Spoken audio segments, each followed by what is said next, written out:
Hello friends, welcome back to my YouTube channel. कैसे हैं भाई आप लोग सब?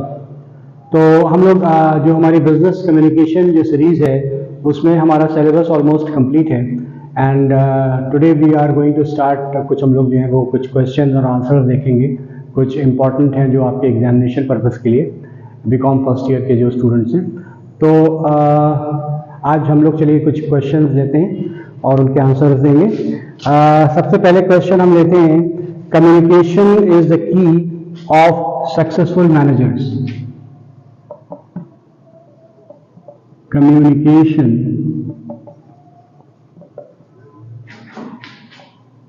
is the key of successful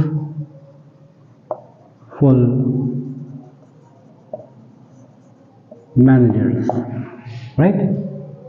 चलिए इसका हम लोग आंसर देते हैं। पहला, टू अचीव ऑब्जेक्टिव्स, जो बिजनेस के हमारे ऑब्जेक्टिव्स हैं। To achieve objectives of the business, right? Next is to organize. To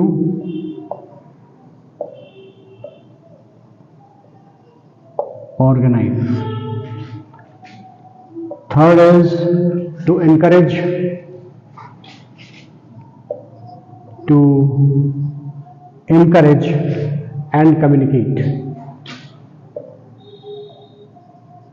To encourage and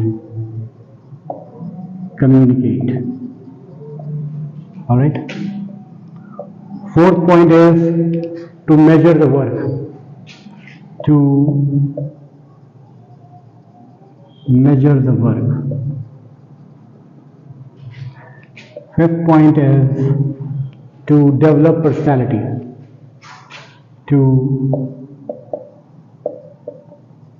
develop personality. Sixth point is to build trust and relationship. To build trust and relationship. Next is to for change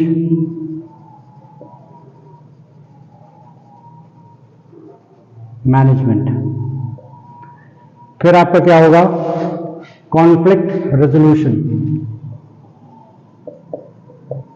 conflict resolution. Next is to clear direction and goal achievement. Clear direction and goals. और finally क्या करेंगे हम? For motivation and employee engagement.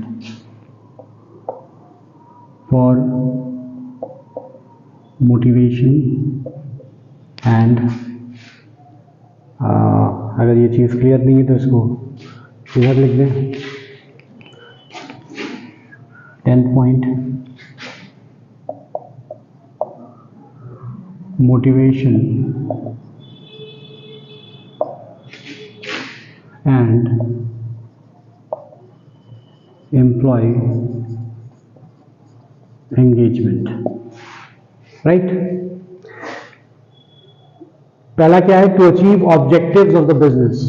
तो किसी भी business के objectives को achieve करने के लिए एक क्लियर और प्रॉपर कम्युनिकेशन किसी भी मैनेजर का ये एक इम्पॉर्टेंट पॉइंट है कि आपको बिजनेस के जो भी आपके ऑब्जेक्टिव्स हैं, आपने जो भी अचीव करना है बिजनेस में, जो गोल्स आपने सेट किए हैं, या जो बिजनेस ऑर्गेनाइजेशन का आपका जो मेन ऑब्जेक्टिव है कि भाई हमने जो है वो इतना ग्रो करना है, ये हमारा विजन है, ये हमारा मिशन है, इसको अकम्प्लिश करने के लिए you need good managers who can effectively communicate, जो अपनी बात जो है वो अपने जो भी स्टेक होल्डर्स हैं, not only your employees but all your stakeholders, वो उनको कह सकें।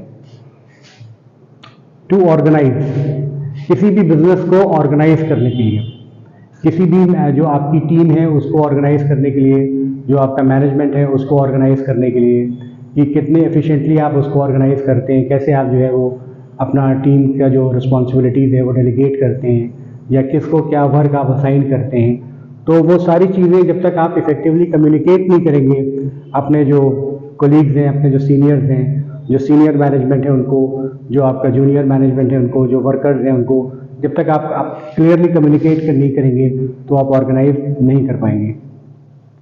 फिर एम्प्लॉयज़ को एनकरेज करना कि वो कम्युनिकेट करें, क्योंकि अगर कम्युनिकेशन गैप होगा तो आपके जो बिजनेस के ऑब्जेक्टिव्स हैं वो आप अचीव नहीं कर पाएंगे।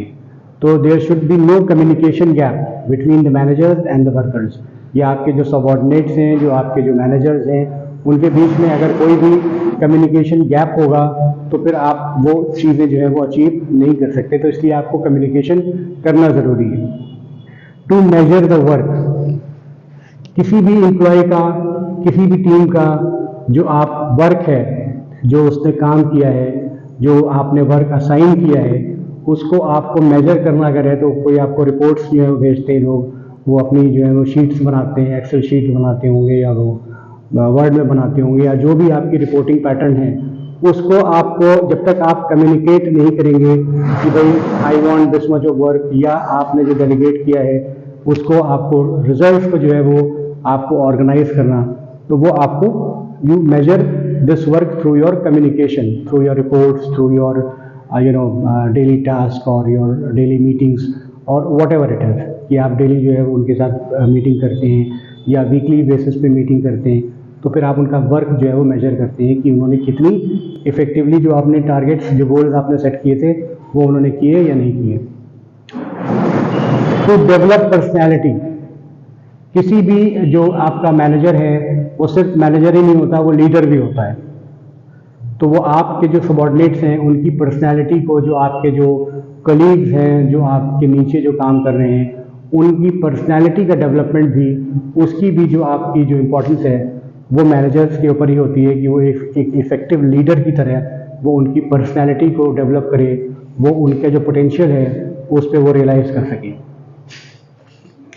बिल्ड ट्रस्ट एंड रिलेशनशिप, अगर आप कम्युनिकेट नहीं करेंगे प्रॉपरली तो आपके और आपके टीममेट्स में, जो आपके टीम है, जो आपके वर्कर्स हैं, जो स्टाफ है, उनमें ट्रस्ट नहीं आएगा, उनमें रिलेशनशिप्स नहीं डेवलप होंगे। तो रिलेशनशिप और ट्रस्ट डेवलप करने के लिए कम्युनिकेशन जो है वो बहुत ज़रूरी है। चेंज मैनेजमेंट, किसी भी ऑर्गेनाइजेशन में जो एक घिसा पिटा जो काम चल रहा है उससे आपको अगर लीड से हट के करना है, कुछ नया अचीव करना है, कुछ आपको बिजनेस में नया जो है वो डालना है, नई चीज़ें जो इंकरेज करनी है, तो उसके लिए आपको चेंज मैनेजमेंट जो है वो ज़रूरी होता है।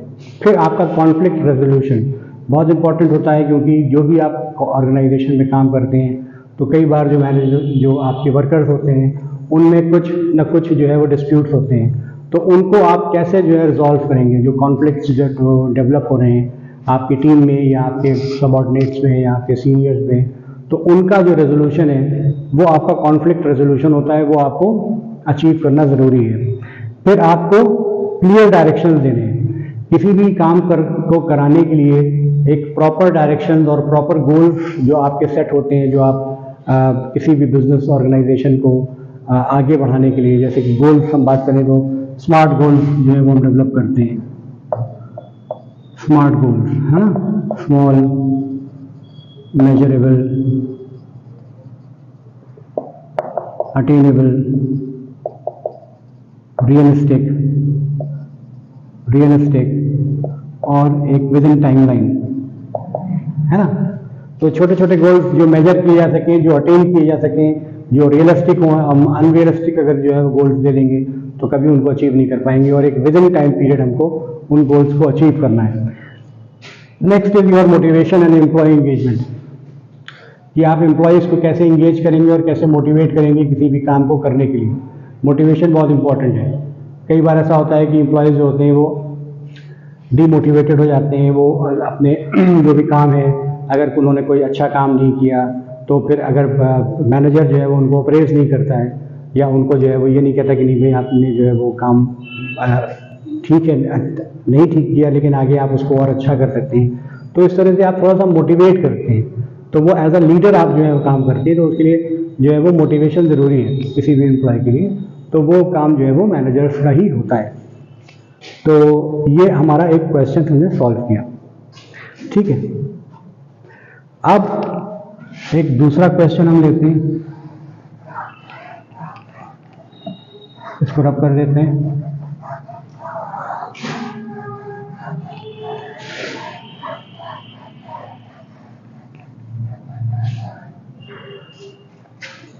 नया क्वेश्चन एक लेते हैं कि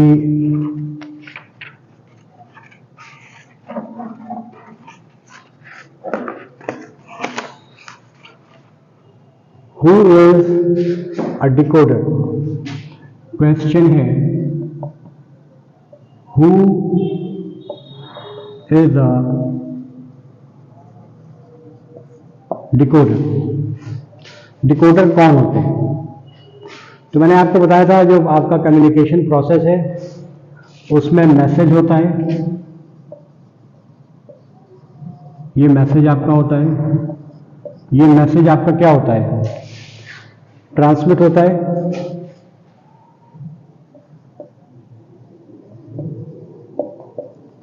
ट्रांसमिट होता है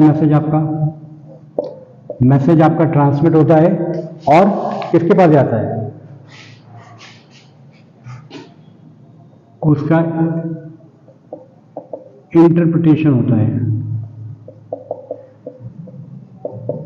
उसका इंटरप्रिटेशन होता है, किसी मीडियम से ट्रेवल करता है, इंटरप्रिटेशन होता है। और वो कौन करता है इंटरप्रिटेशन? वो आपका रिसीवर करता है,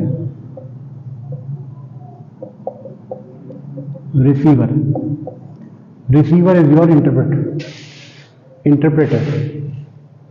यहां से आपका मैसेज जो है वो एनकोड होता है। कौन एनकोड करेगा? सेंडर। ये मैसेज है, ये सेंडर जो होता है आपका, सेंडर यहां पे वो मैसेज को एनकोड करता है। और जब रिसीवर जब आपको मैसेज वो लेता है तो वो डिकोड करता है, वो मैसेज को समझता है कि what exactly the message is. तो आपको बात समझ में आई कि डिकोडर कौन होता है, ठीक है ना। मैंने आपको पूरा प्रोसेस बताया था, जो एसेंशियल एलिमेंट्स हैं कि सेंडर, मैसेज, चैनल, रिसीवर और इंटरप्रिटेशन। तो कोई भी मैसेज होता है वो जो सेंड करता है, किसी भी जो सेंडर होता है वो मैसेज को सेंड करता है तो वो एनकोडर कहलाता है। वो ट्रांसमिट होता है, किस मीडियम से जाता है, सोशल मीडिया है कि प्रिंट मीडिया है, न्यूज़पेपर है, जिस मीडियम में भी वो ट्रैवल करता है उसके बाद उसका इंटरप्रिटेशन जो है वो रिसीवर करता है। तो रिसीवर इज योर डिकोडर, तो वो मैसेज को डिकोड करता है। तो ये मैंने आपको एक दूसरा क्वेश्चन दिया, इसका है आपको ये सॉल्यूशन दिया, ठीक है। नेक्स्ट एक आज का लास्ट क्वेश्चन हम लेते हैं कि what is the importance of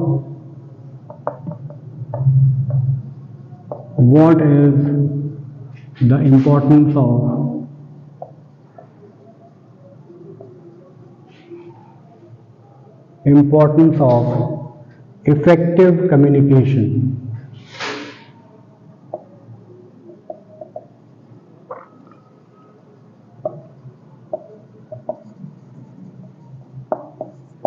effective communication की इंपॉर्टेंस क्या है?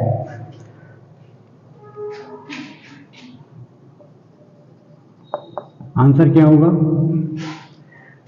For proper and efficient operation of business, for proper and efficient operations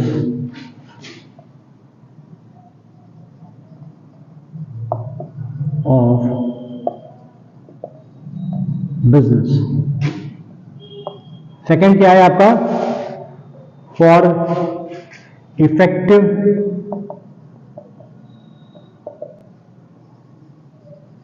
leadership. Effective leadership के लिए इंपॉर्टेंट है। Next is develop skills,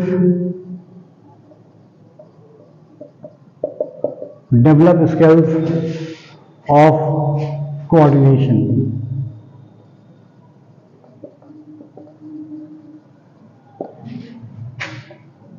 next क्या है आपका? Help in development of managerial skills. Help in development of managerial skills, right. फिर help in proper planning. Help in proper planning. फिर क्या होगा? Improve public relations.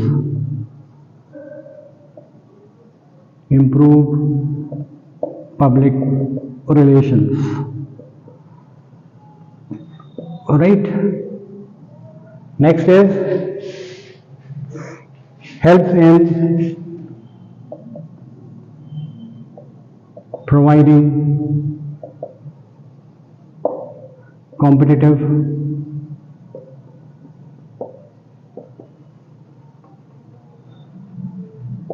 Information. Competitive information की आप provide करते हैं। Next helps in achieving productivity.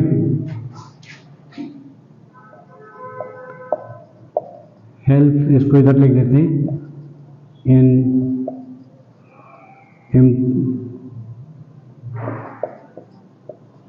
improving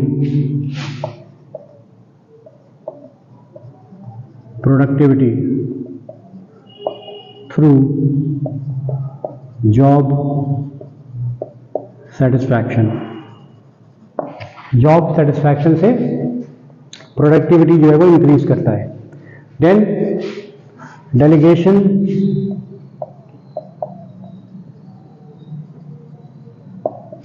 and decentralization. Delegation और decentralization, इसमें भी इंप्रूवमेंट करता है। फिर एक democratic management system. Democratic management system. तो ये पॉइंट्स हैं आपके इफेक्टिव कम्युनिकेशन की। इंपॉर्टेंस ये है कि एक तो आपका जो बिजनेस का जो ऑपरेशन है वो प्रॉपर हो और एफिशिएंट सिस्टम से हो, एफिशिएंट वे से हो, यानी कि आप जो भी बिजनेस का कार्यक्रम कर रहे हैं, जो भी आपका संचालन है बिजनेस का, जो आपका व्यापार का, उद्योग का, उसका आपका प्रॉपर और एफिशिएंट जो है वो ऑपरेशन हो। जो आपके ऑपरेशन हैं डे टू डे, कि आपको जो है वो किन से वेंडर से आपको क्या करना है, कितना आपको जो है वो माल लेना है, कितना स्टॉक्स हैं आपके पास, कितनी इन्वेंटरी की ज़रूरत है, कितना आपको जो है वो फाइनेंस के क्या क्या रिसोर्सेज चाहिए, मार्केटिंग में आपको कितने लोगों की ज़रूरत है, क्या क्या आपको मार्केटिंग मटेरियल्स और कैसे आपको मार्केटिंग का प्रमोशंस करने हैं, सेल्स की टीम को आपको कैसे ऑर्गेनाइज करना है, कैसे ऑपरेट करना है। तो वो सारी चीज़ें जो है वो प्रॉपर और एफिशिएंट ऑपरेशन से आती हैं। इफेक्टिव लीडरशिप, अगर आप जो है वो कम्युनिकेशन अच्छा होगा आपका, तो आपके यहाँ से अच्छे लीडर्स निकलेंगे। लीडरशिप क्वालिटी के लिए आपके लिए इफेक्टिव कम्युनिकेशन बहुत इंपॉर्टेंट होता है, क्योंकि अगर आप जो है वो एक ऐसी लैंग्वेज में आप कम्युनिकेट नहीं कर सकते कि जो आपको समझे या आप उनको समझें। You know, there is a difference in the language, like जो आप वर्नाक्युलर, जो आपका डायलेक्ट है, अगर वो डिफर कर रहा है, कोई तमिल बोल रहा है, कोई कन्नड़ बोल रहा है, कोई उड़िया बोल रहा है, कोई हिंदी बोल रहा है, कोई इंग्लिश बोल रहा है, तो वहाँ पे आपका मैनेजमेंट नहीं हो सकता। तो इसलिए इफेक्टिव लीडरशिप के लिए जो कम्युनिकेशन है वो इम्पॉर्टेंट है। फिर डेवलप स्किल्स ऑफ कोऑर्डिनेशन, यानी कि जो कोऑर्डिनेशन की जो स्किल्स हैं एक दूसरे से मिलके, कि फाइनेंस की टीम को क्या कोऑर्डिनेशन चाहिए मार्केटिंग टीम से, मार्केटिंग टीम को क्या कोऑर्डिनेशन चाहिए एचआर टीम से, एचआर टीम को क्या कोऑर्डिनेशन चाहिए सेल्स टीम से। तो सारी टीम्स का आपस में लिंक अप होना और कोऑर्डिनेशन होना वो इफेक्टिव मैनेजमेंट और इफेक्टिव कम्युनिकेशन के जरिए ही हो सकता है। अगर कम्युनिकेशन कहीं पे भी प्रॉब्लम है, जो बातें आपकी जो कही जा रही हैं वो सुनी नहीं जा सकती, या जो सुनी जा सकती हैं वो कही नहीं जा सकती, तो वहाँ पे कम्युनिकेशन गैप होगा और इफेक्टिव वहाँ पे कोऑर्डिनेशन भी नहीं हो पाएगा। फिर उसके बाद मैनेजरियल स्किल्स।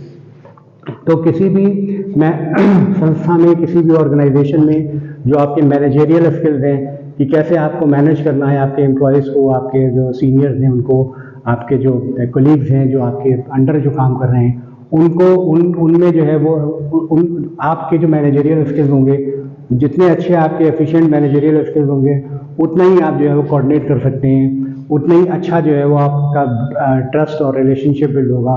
तो वो सब जो है वो आपका इफेक्टिव कम्युनिकेशन से ही हो सकता है। फिर proper planning, it helps in proper planning means अगर आपको शॉर्ट टर्म प्लानिंग करनी है, लॉन्ग टर्म प्लानिंग करनी है, स्ट्रैटेजिक आपकी प्लानिंग है, लॉन्ग टर्म प्लानिंग होती है, मिड टर्म प्लानिंग होती है, day to day operational planning होती हैं। तो सारी प्लानिंग्स के लिए आपको इफेक्टिवली जो है वो कम्युनिकेट करना पड़ेगा, अपनी टीम से नहीं लेकिन जो दूसरी टीम है उनके साथ भी आपको कोऑर्डिनेट करना पड़ेगा। तो उसके लिए आपको इफेक्टिव और एफिशिएंट आपको जो कम्युनिकेशन है वो आपका होना चाहिए। पब्लिक रिलेशंस मीन कि आपका बाहर की जो आपकी मीडिया है, जो बाहर के जो आपके लोग हैं, आपकी कंपनी के नहीं बल्कि आपकी कंपनी के साथ जो लोग बिजनेस करते हैं या आप अपनी पब्लिसिटी जो करते हैं कि भाई आप प्रमोशन कर रहे हैं, आप एड्स कर रहे हैं, जो बाहर के जो लोग हैं, जो बाहर के स्टेक होल्डर्स हैं, वेंडर्स हैं, अगर आप उनके साथ जो है वो अपनी पब्लिक रिलेशंस नहीं मेंटेन करेंगे, इंप्रूव करेंगे, तो आपकी जो आपकी कंपनी को लॉस होगा। तो उसके लिए इफेक्टिव कम्युनिकेशन जब आप कर पाएंगे, इफेक्टिवली अपनी बातों को आप एक्सप्रेस कर पाएंगे और एक ऐसी लैंग्वेज में जो दोनों लोग समझ सकें, तो तभी आपकी एक अच्छी और प्रॉपर आउटसाइड वर्ल्ड के साथ भी एक रिलेशन बनती है। तो पब्लिक रिलेशन उससे होता है। फिर कॉम्पिटिटिव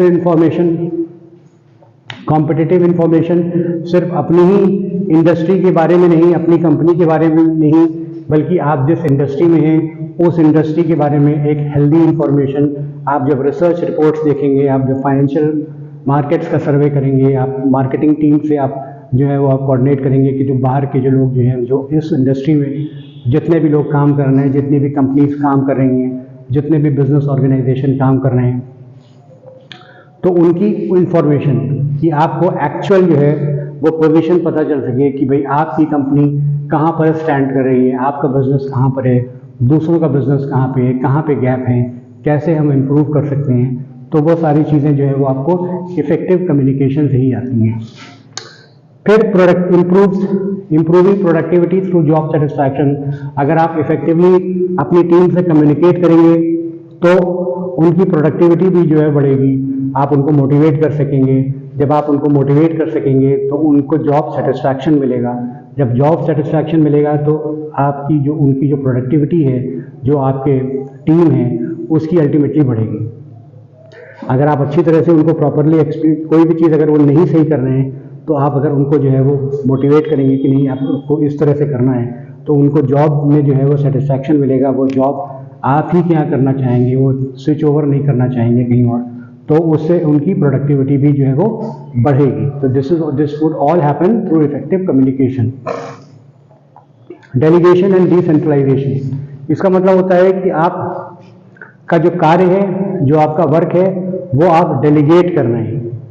अपना काम जो है वो सिर्फ अपने ऊपर ही नहीं रखे हैं। कोई भी आपको टास्क मिला है तो उसको आपने टीम को एलोकेट कर दिया कि आपको ये काम करने हैं, है ना। अगर आपको जो है वो 100 रुपये का टारगेट मिला है तो आपने अपनी टीम में डिस्ट्रीब्यूट कर दिया कि भाई सब लोगों को ये 100 रुपये कैसे जो है वो अचीव करने हैं, एक्स को इतना, वाई को इतना, जेड को इतना, और उनके लिए क्या क्या जो है वो आप प्लान बनाएंगे, कैसी आप स्ट्रैटेजी बनाएंगे, वो सब जो है वो इफेक्टिव कम्युनिकेशन से होगा। फिर आप डिसेंट्रलाइज भी करेंगे। जब आपने जो है वो जब आपको कोई भी टारगेट मिला या कुछ भी ऐसी चीज़ है जो आपको अचीव करनी है, तो आप अगर सेंट्रलाइज्ड कमांड रखेंगे कि सिर्फ जो कुछ भी है वो सिर्फ आप ही से हो सके, टॉप से बॉटम अगर जो अप्रोच होगी तो वहाँ पर जो है वो प्रॉब्लम्स आएंगी। जहाँ पे दोनों तरह से कम्युनिकेशन है, टॉप से बॉटम भी है, बॉटम से अप भी है, तो वहाँ पे डिसेंट्रलाइजेशन होगा। और जब डिसेंट्रलाइजेशन होगा तो इफेक्टिवली आप काम कर सकते हैं और आपका जो आपका प्रोडक्टिविटी है, जो आपका बिजनेस का जो गोल है, जो ऑब्जेक्टिव्स है, वो भी बढ़ेगा। Finally democratic management system. Democratic management system का मतलब यह हुआ कि भाई आप जो है वो बिजनेस को, जो आपका मैनेजमेंट सिस्टम है उसमें आपने कोई किसी तरह की कोई ऑटोक्रेसी या ब्यूरोक्रेसी जो है वो इतनी हावी नहीं होती है। हर आदमी को, जो भी आपके कंपनी में काम कर रहा है, जो भी आपके बिजनेस से जुड़ा हुआ है, उसको जो है वो अपनी ओपिनियन देने का, अपने उसके जो पॉइंट्स हैं उनको रखने का और उससे इम्प्रूव करने का, इम्प्रोवाइजेशन का जो है वो चांस मिलता है। अगर आप जो है वो ऑटोक्रेटिक बिहेवियर रखेंगे या बिल्कुल जो है वो ब्यूरोक्रेटिक रखेंगे तो उससे आपकी कंपनी को या बिजनेस को जो है वो नुकसान होगा। अगर आप डेमोक्रेटिक अप्रोच रखेंगे तो वो इफेक्टिव कम्युनिकेशन से ही आएगी। इफेक्टिव कम्युनिकेशन है, सबको जो है वो चांस मिलता है भी कि वो अपनी बात को कह सके और बिजनेस को जो है वो इम्प्रूव कर सके। तो ओवरऑल जो आपका बिजनेस का जो ऑब्जेक्टिव है वो आपका अचीव होगा और वो इम्प्रूव होगा।